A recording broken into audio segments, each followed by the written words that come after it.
Hi, today we're going to talk about our work, robust equilibria and shared resource allocation via strengthening borders theorem. I'm David Lin, and this is work with my co-authors Sid Banerjee, Giannis, Fikioris, and Ava Tardos. We are going to consider a repeated online fair allocation setting in which there's going to be a resource or a good to be allocated, in this case illustrated by a computer, to a fixed set of agents, in this case illustrated by David, Giannis, Sid, and Ava.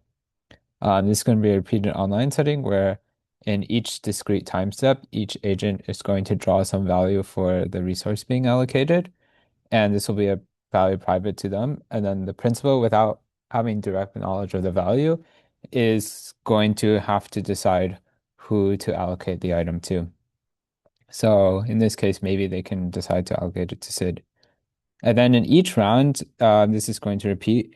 Each agent is going to redraw their value for the good or item, and the principal is going to get to redecide who to allocate it to. So maybe they allocate it to Giannis. Okay, so this will repeat for a rather long time horizon, and the principal redecides who to allocate it to. So more concretely, we're going to consider a setting in which there is a fixed set of n agents, capital T rounds for a very large capital T. In each round, a single good is going to be allocated. And the way the values will work, so each round, it, each agent is going to draw stochastically some value from some value distribution. So each agent has a value distribution that is fixed across time. Values will be drawn i.i.d. from this value distribution, and we're also going to assume in each round the values are drawn independently across agents.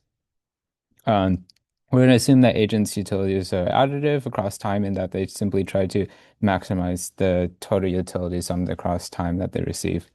And the goal will be to design a mechanism that agents can participate in that will yield a fair and efficient allocation.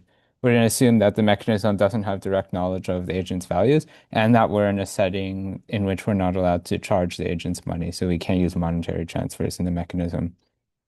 This sort of online repeated allocation setting has some real life motivating examples like on this slide, like allocating computing resources to students or labs in a university, medication equipment to patients at hospitals, allocating humanitarian aid, parking spots, vacation periods, etc. In all of these scenarios, we have a repeated allocation setting where we want to be fair and efficient without charging people money. So in terms of what we should try to optimize for in terms of fairness, one issue that we have is that agents' values are incomparable. Meaning, so different agents have different value distributions, and different agents might be, say, reporting their value in different units. So, for example, one agent could just have values that are much, much larger than others simply because their like unit of measure for value is much smaller, so they report much larger numbers. And so if you want to do something like maximizing some aggregate measure, like trying to design an allocation procedure to maximize the sum of all agents' values, that won't lead to a fair outcome because it'll prioritize those who have just inherently higher values. So to be fair, instead we're going to consider a individual benchmark, which we called ideal utility, which was introduced by Arthur Gorak, Sid Banerjee, and Chris Iyer at a paper in EC21. And the way you should think about agents' ideal utility is the highest utility they could possibly receive, except they're only given 1 over n fraction of rounds, which is like their fair share fraction of rounds. So this is the utility uh, th the that they would receive if they were to get their highest valued 1 over n fraction of the rounds.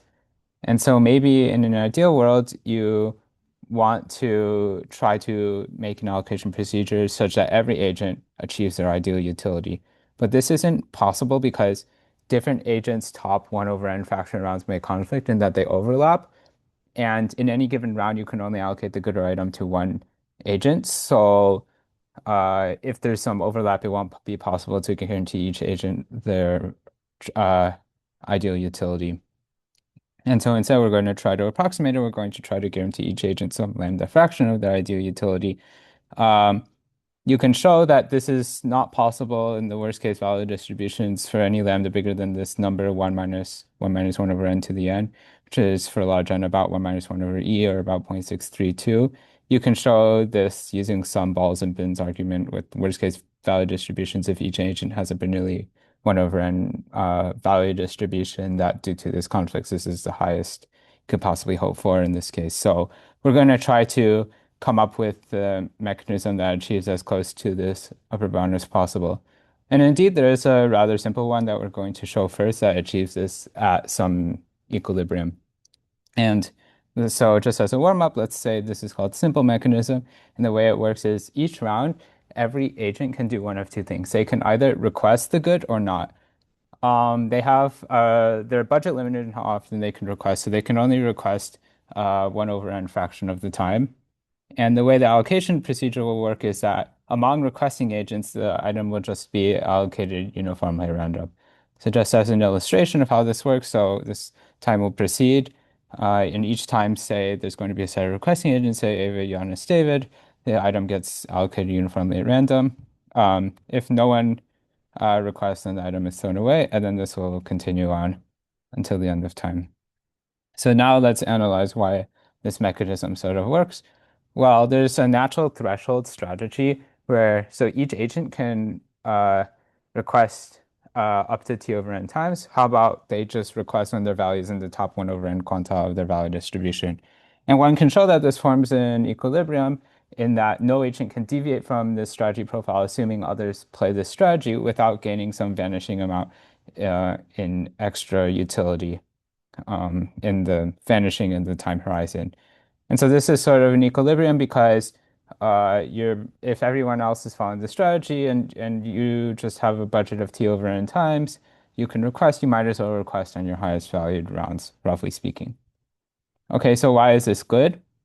Well, so as before, we try to measure against ideal utility. And because ideal utility is just defined as the utility you would receive from your top 1 over n fraction of the rounds, because you're requesting on all those rounds, the fraction of ideal utility that each agent receives is just the fraction of rounds that they win the item out of the rounds they request. And by symmetry, I claim it's equal to this optimal amount of the upper bound on fraction of ideal utility that you can guarantee to an agent in the worst case. Because um, just by, again, some balls and bins argument, like the fraction of rounds that some agent will request will be something like 1 minus 1 minus 1 over n to the n. And so then by symmetry, will be the fraction of rounds that each person gets out of the rounds requested. And so this mechanism achieves the optimal fraction of ideal utility at some equilibrium. So that was actually sort of a warm up. Our main mechanism is going to deal with a slightly more general model, which considers like asymmetric agents. So before everything was symmetric, we just wanted to be equally fair to every single agent. And maybe we want to consider a generalization where some agents just inherently deserve more rounds than others to win more rounds than others.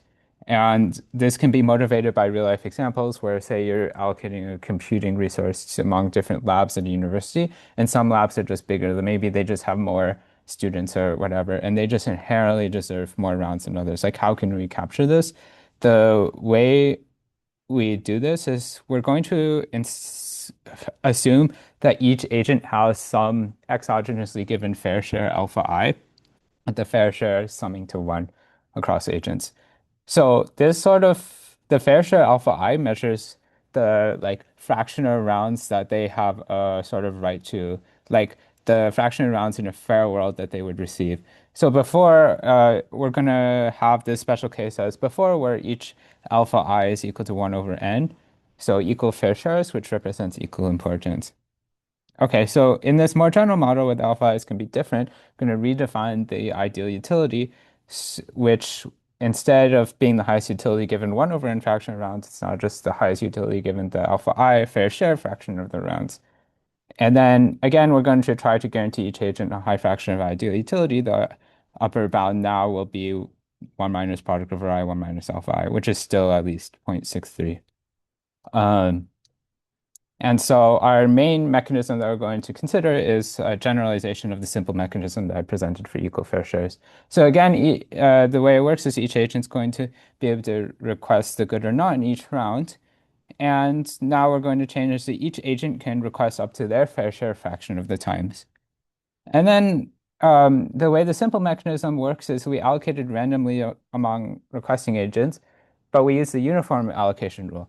Now we're going to show that if we want to guarantee have good ideal utility guarantees, uh, it actually you can't actually use the uniform rule. We're going to use some funny allocation probabilities, where based on the set S, we're going to choose some distribution over S to allocate the item to.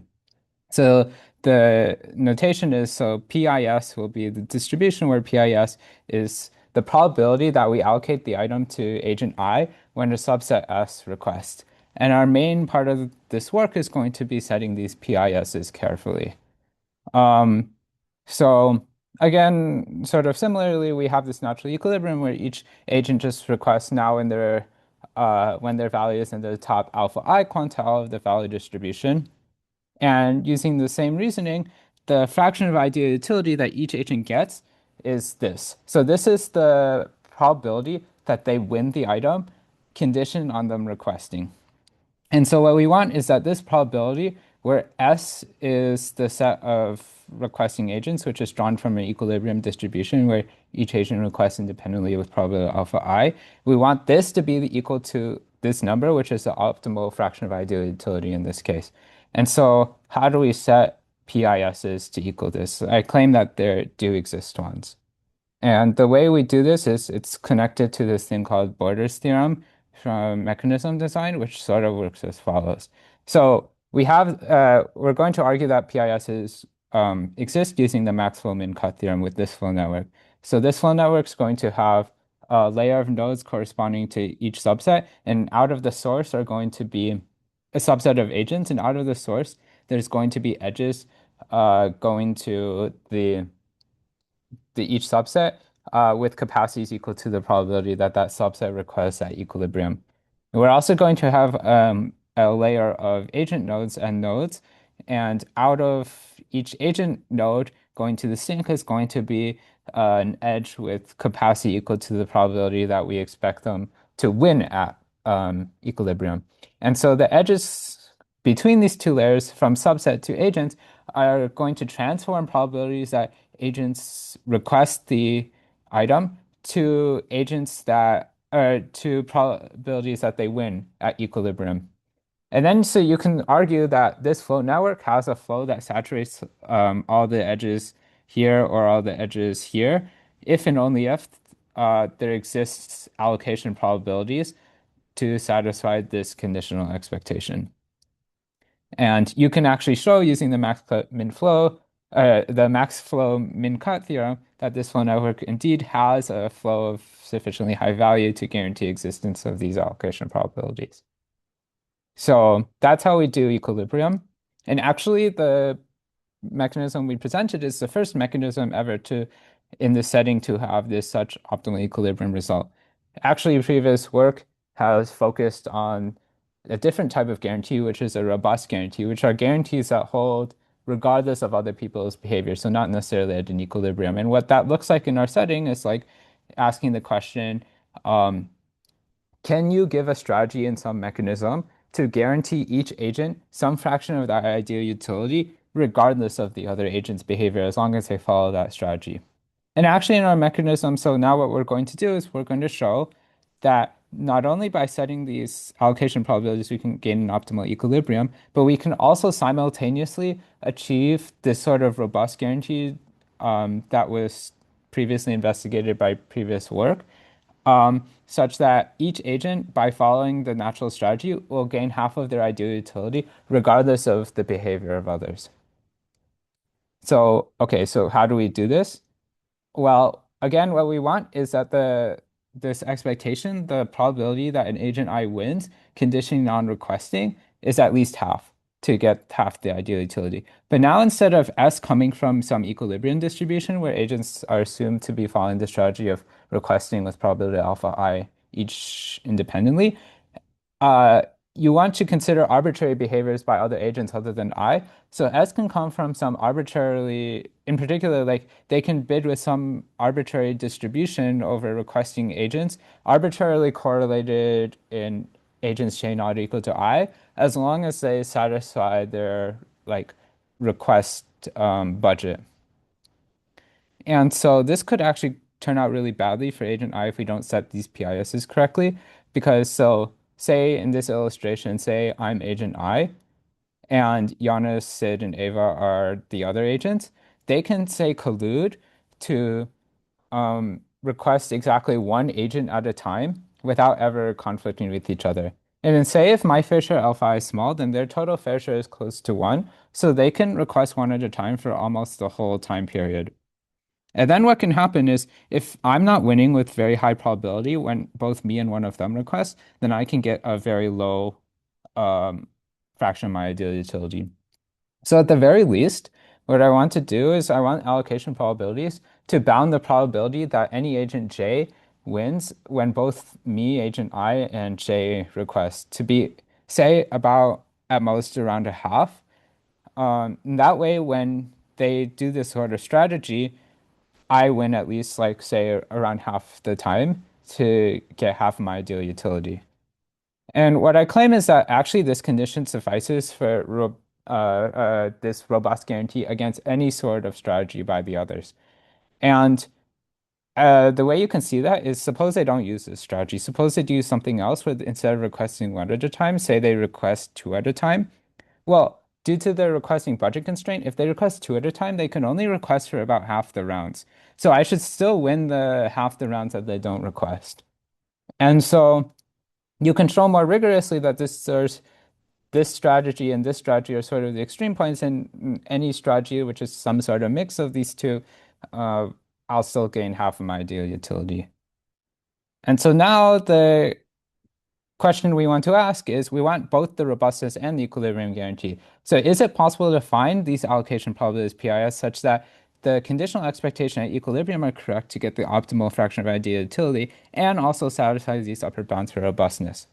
And the way we do that is again through this full network. And the only thing we have to modify to get the robustness is these upper bounds on the allocation probabilities. So we put upper bounds on the middle edges that transform probabilities of people requesting the probabilities of people winning, corresponding to the upper bounds that we want. And then what you do, again, like you argue, okay, to their allocation probabilities if and only if there's a flow that saturates all these edges. You can show that that exists by writing out the min-cut condition to get some inequality that you have to prove. Actually, this inequality is rather hard to prove, and we have a rather novel argument for why this inequality should hold no matter it's indexed by subsets of agents and no matter what the fair shares are. We use this notion called short convexity to be able to prove that this inequality always holds. And so indeed, we can find allocation probabilities to get both the robustness and equilibrium guarantees. So in summary, we have this BRB mechanism, which is a simple mechanism where each agent requests or not, we get an optimal equilibrium and half robustness. This is actually the first mechanism with both robustness and equilibrium guarantees. And our main technique was to choose the probabilistic allocation rule carefully. Um, as sort of an open question, the robustness is not this optimal. So this optimal is always at least 1 minus 1 over E, which is bigger than 1/2. And we have an upper bound in the paper showing that our main technique of choosing the probabilistic allocation rule cannot improve the robustness. So if you want to improve the robustness, you have to use a genuinely different mechanism. And actually, I just want to shout out, like, we actually used some slightly different techniques in a paper in TCS 26 to improve the robustness.